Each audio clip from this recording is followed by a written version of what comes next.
नमस्कार बंधुगण, पवित्र रथयात्रा उपलक्षे आपण मान समस्त को मोर हार्दिक शुभेच्छा एवं शुभकामना। तो बंधु मैंने आपण मानक आज ज्योतिष कार्यक्रम को स्वागत। आज ज्योतिष कार्यक्रमटी कर्कट राशि व्यक्तिशेष मानक बहुत गुरुत्वपूर्ण अटे, बहुत ही खास अटे। कारण कर्कट राशि व्यक्तिशेष मानकर जीवन यही पवित्र रथयात्रा परठारु बदलिबाकु जाउअछि। आपणकर भाग्य रे एक नूतन मोड़ नेबापी जाउअछि। आपणकर स्वास्थ्य, शिक्षा, प्रेम संपर्क, वैवाहिक जीवन, भाग्य, क्यारियर एवं व्यापार वाणिज्य क्षेत्र रे एक बहुत बड़ परिवर्तन आसीबाकु जाउछि। तेबे आपणक जीवन रे केउ भली परिवर्तन आसीबाकु जाउछि, आपणकर जीवन रे केउ सब घटना गुड़िक घटिबाकु जाउछि, से विषय रे जानिबा पई आपण भिडियोटी को स्किप न करी थरे मात्र शेष पर्यंत निश्चिंत देखंतु एवं भिडियो को गोटे लाइक करी चैनल टी को सब्सक्राइब कर दियंतु।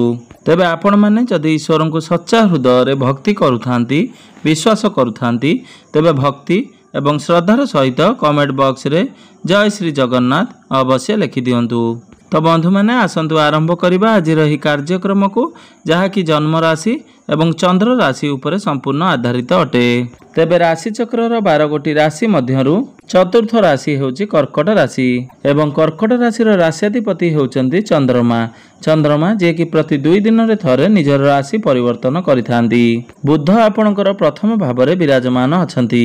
मंगल एवं केतु आपणकर द्वितीय भाव रे विराजमान अछंती। राहु आपणकर अष्टम भाव रे विराजमान अछंती। शनि आपणकर नवम भाव रे विराजमान अछंती। शुक्र आपणकर एकादश भाव रे विराजमान अछंती। सूर्य एवं गुरु आपणकर द्वादश भाव रे विराजमान अछंती। तो बंधु माने सर्वप्रथमे आसंतु जानि नेबा आपणकर स्वास्थ्य किपरि रहिबो एही रथ यात्रा परर समय। तो बंधु माने कुंडलीर प्रथम भावटी होइथाय आपणकर स्वास्थ्यर भाव, आपणकर इम्यूनिटी सिस्टम रो भाव। तो आपणकर प्रथम भावर अधिपति होचंती चंद्रमा, जे कि प्रति 2 दिन रे थरे निजर राशि परिवर्तन करिथांती। तेबे आपणक कुंडलीर प्रथम भाव रे बुध विराजमान अछंती एवं मंगल आपणकर द्वितीय भाव रे विराजमान अछंती।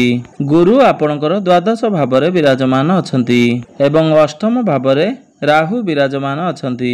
तो आपन को विशेष करी 2टी जिनिस प्रति विशेष ध्यान रखिबार अछि। तो बंधु माने बृहस्पतिंकर गोचर जेतेबेले खराब होइथाय, अर्थात बृहस्पति जेतेबेले खराब स्थिति रे थांती, सेतेबेले इंडाइजेशन, लिवर, मोटापण ए सब रे प्रॉब्लम देखा देइथाय। आपनकर ओजन कमी जिबा एवं अत्यधिक मोटापण भली समस्या देखा देइथाय।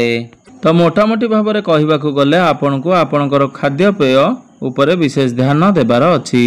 तो आपण जेते पारिबे बाहर खाद्य को अवॉइड करंतु। आपण जेते पारिबे हेल्दी फूड कंज्यूम करंतु। आपण फास्ट फूड, जंक फूड ठारू दूरे रुहंतु। यह व्यतीत राहु आपणकर अष्टम भाव रे थिबा हेतु आपणकर एक्सीडेंट हेबार बहुत अधिक संभावना रहुची। तेणु आपण जेतेबेले जानवाहन चलाउचंती सेतेबेले आपण विशेष सतर्कता अवलंबन करी जानवाहन चलांतु। आपण गाड़ी मोटर चलेला बेले आदौ अन्य मनस्क हुंतु नहीं। आपण अधिक स्पीड रे गाड़ी चलांतु नहीं। आपण जेबे भी चलाउचंती सतर्क रहिबारे बा सतर्कतार सहित गाड़ी चलांतु।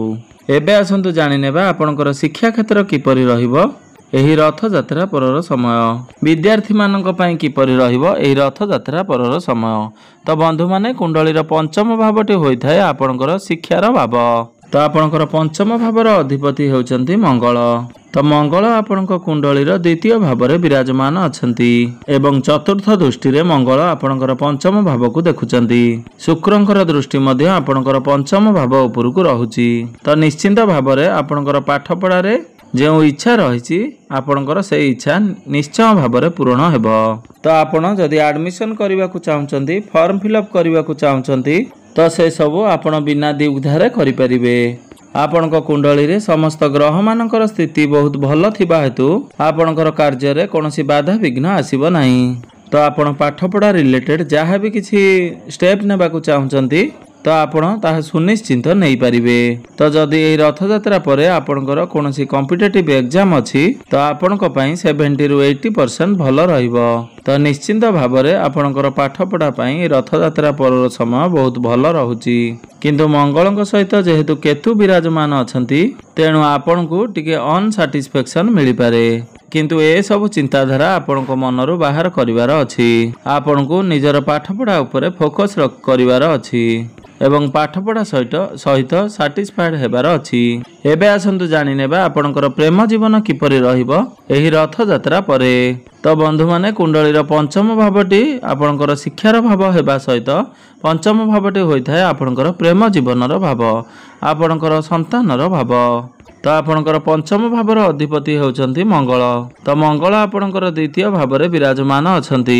आपणकर प्रथम भावरे विराजमान अछंती बुध। तो बंधु माने ई रथ यात्रा परे आपणकर क्रोध उपरे बा आग्रेशन रे जेते पारंतु कंट्रोल करंतु।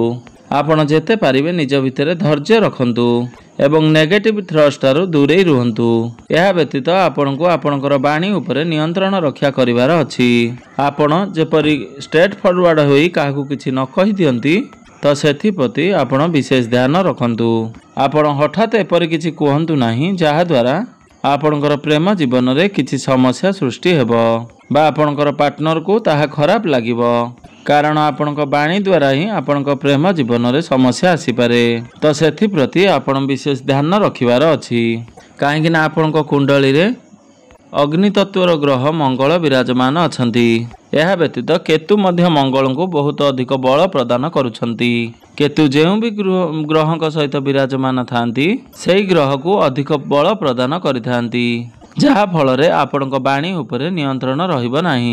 किंतु जेहेतु शुक्रंकर दृष्टि आपणकर पंचम भाव उपरकू रहुची तो शुक्र सब किछि भल करिवा पई चेष्टा करिवे। आपणक मध्य संपर्क भल रखिया पई चेष्टा करिवे। तो आपणकू ही आपणक बाणी उपरे नियंत्रण रक्षा करिवार अछि। तो जदि आपण ए सब उपरे कंट्रोल करि नेउछंती तेबे आपणक प्रेम जीवन बहुत भल रहिबो। एबे आसंतु जानि नेबा आपणकर वैवाहिक जीवन किपरि रहिछि एई रथ यात्रा परर समय। तेबे बंधु माने कुंडलीर सप्तम भावटी होइथाय आपणकर वैवाहिक जीवनर भाव, आपणकर जीवन साथींकर भाव।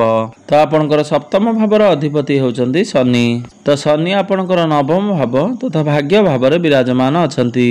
तो वैवाहिक जीवन आपणकर बहुत भल रहिबो। एपरिकी आपणकर जीवन साथींकर पर्सनल एवं प्रोफेशनल लाइफ रे ग्रोथ हेबो, तांकर भाग्य रे उन्नति हेबो। से निश्चिंत भावरे तांको कैरियर रे किछि ना किछि अचीव करि पारंती। कारण आपणको सप्तम भावर अधिपति शनि आपणकर भाग्य भावरे विराजमान अछंती। अर्थात आपणको जीवन साथींकर भाग्य रे एक सकारात्मक परिवर्तन आसीबो। आपणकर गृह रे कोनोसी शुभ मांगलिक कार्यर आयोजन होई पारे। किंतु आपणको वैवाहिक जीवन रे आपणको बाणी उपरे संयमता रक्षा करिवार अछि। एबे आसंतु जानि नेबा सबुठारु महत्वपूर्ण विषय वस्तु आपणकर भाग्य, कैरियर एवं व्यापार वाणिज्यर स्थिति किपर रहिबो एही रथ यात्रा परर समय। तो बंधु माने कुंडलीर नवम भावटी होइथाय आपणकर भाग्यर भाव। तो आपणकर भाग्य भावर अधिपति हेउछंती देवगुरु बृहस्पति। देवगुरु बृहस्पति आपणक कुंडलीर द्वादश भावरे विराजमान अछंती। तो गुरु सूर्यंक सहित द्वादश भावरे विराजमान अछंती एवं शनि आपणकर भाग्य भावरे अर्थात नवम भावरे विराजमान अछंती। दीर्घ 30 वर्ष परे शनि आपणकर भाग्य भावरे चलन करुछंती। तेबे शनि आपणकर भाग्य भावरे थिबा कारणरू आपणकर भाग्य रे टिके विलंब हेबो। यह व्यतीत आपणक भाग्य भावर अधिपति गुरु जेहेतु द्वादश भावरे खराब स्थिति रे विराजमान अछंती सेथिपई दुईटी जांक क्षेत्ररू देखा जाउछि आपणकर कार्य रे विलंब हेबो। तेबे आपण जहाँ भी किसी करुछंती कोनोसी बड़ इन्वेस्टमेंट करबा को चाहुछंती किंबा कोनोसी बड़ जिनिस किना किनी करबा को चाहुछंती, आपण कोनोसी प्रॉपर्टी रे डील करबा को जाउछंती ता पूर्वरु आपण आपणकर कुंडली को एनालिसिस करिवार अछि। एबे आसंतु जानि नेबा आपणकर कार्य क्षेत्र किपरि रहिबो एही रथ यात्रा परर समय। तो बंधु माने कुंडलीर दशम भावटी होइथाय आपणकर कार्य क्षेत्रर भाव, आपणक कैरियर भाव। तो आपणकर दशम भावर अधिपति होउचंती मंगल। मंगल आपणक कुंडलीर द्वितीय भावरे विराजमान अछंती एवं आपणक प्रथम भावरे विराजमान अछंती बुध। तो आपणक कैरियर रे मेंटालिटी बहुत स्ट्रांग रहिबो। किंतु आपण अन्य काहा हिसाब रे काम करबा को पसंद करिवे नाही। तो आपण निज हिसाब रे काम करबा को पसंद करिवे। आपणक मध्य रे आग्रेशन एवं क्रोध टिके अधिक रहिबो। तो सूर्य जेहेतु आपणकर प्रथम भाव को आसीबे तो आपणक मध्य रे टिके अहंकार अधिक रहि पारे। ए जिंस ठारू आपण जेते दूरे रहिबा आपणक पई भल रहिबो। किंतु आपणकर कार्य क्षेत्र बहुत भल रहिबो। କାରଣ ବୁଧ ଆପଣଙ୍କର ପ୍ରଥମ ଭାବରେ ବିରାଜମାନ ଅଛନ୍ତି ଏବଂ ମଙ୍ଗଳ ଦ୍ୱିତୀୟ ଭାବରେ ଅଛନ୍ତି। ତ ଆପଣ ଆପଣଙ୍କର କାର୍ଯ୍ୟକୁ ବହୁତ ଭଲ ଭାବରେ ସମ୍ପାଦନ କରିବେ। ତ ଆପଣଙ୍କର ଯଦି କୌଣସି ଟାର୍ଗେଟ ରହିଛି ତେବେ ଆପଣଙ୍କର କମ୍ପ୍ଲିଟ୍ ହୋଇଯିବ।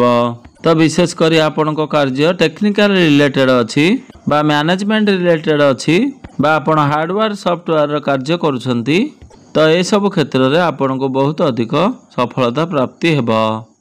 କେବଳ ଆପଣ ମନେ ରଖନ୍ତୁ ଆପଣ ଆପଣଙ୍କର କ୍ରୋଧ ଏବଂ ବାଣୀ ଉପରେ ନିୟନ୍ତ୍ରଣ ରକ୍ଷା କରିବେ। ତ ବ୍ୟାପାର ବାଣିଜ୍ୟର କଥା ହେବା ଯଦି ବ୍ୟାପାର ବାଣିଜ୍ୟ ଆପଣଙ୍କର ବହୁତ ଭଲ ରହିବ। ତ ବିଜନେସରେ ଆପଣଙ୍କର ଡେଲି ଇନକମ୍ ବଢ଼ିବ, ବିଜନେସରେ ଗ୍ରୋଥ ହେବ, ଆପଣଙ୍କର ଫାଇନାନ୍ସିଆଲ ଗ୍ରୋଥ ହେବ। ଏବେ ଆସନ୍ତୁ ଜାଣିନେବା କିଛି ବିଶେଷ ପ୍ରତିକାର ବିଷୟରେ ଯେଉଁ ପ୍ରତିକାର ଗୁଡ଼ିକ କରିବା ଦ୍ୱାରା ଆପଣଙ୍କର ଯେଉଁ ସବୁ ଅଶୁଭତ୍ୱ ରହୁଛି ସେଗୁଡ଼ିକ ଖଣ୍ଡନ ହୋଇ ଆପଣଙ୍କୁ ଶୁଭ ଫଳ ପ୍ରାପ୍ତି ହେବ। ତ ଆପଣ ପ୍ରତ୍ୟେକ ଦିନ ଉଦିତ ସୂର୍ଯ୍ୟଙ୍କୁ ତମ୍ବା ପାତ୍ରରେ ଜଳାର୍ଘ୍ୟ ଅର୍ପଣ କରନ୍ତୁ। ତ ପ୍ରତ୍ୟେକ ଦିନ ସୂର୍ଯ୍ୟାସ୍ତ ପରେ ଆପଣ ଚନ୍ଦ୍ରମାଙ୍କର ବୀଜ ମନ୍ତ୍ରର ଜପ 108 ଥର ଅବଶ୍ୟ କରନ୍ତୁ। ତ ଆପଣଙ୍କ କୁଣ୍ଡଳୀରେ ଗୁରୁ ଯେହେତୁ ଦୁର୍ବଳ ସ୍ଥିତିରେ ଅଛନ୍ତି ତେବେ ଗୁରୁଙ୍କର ବୀଜ ମନ୍ତ୍ରର ଜପ 108 ଥର ଅବଶ୍ୟ କରନ୍ତୁ। ତ ନିଶ୍ଚିନ୍ତ ଭାବରେ ଆପଣଙ୍କୁ ଅଧିକ ମାତ୍ରାରେ ଶୁଭ ଫଳ ପ୍ରାପ୍ତି ହେବ। ତେବେ ବନ୍ଧୁମାନେ ଆପଣଙ୍କର ଜୀବନ ମଙ୍ଗଳମୟ ହେଉ ଏହା ହିଁ ଈଶ୍ୱରଙ୍କ ନିକଟରେ ମୋର ଏତିକି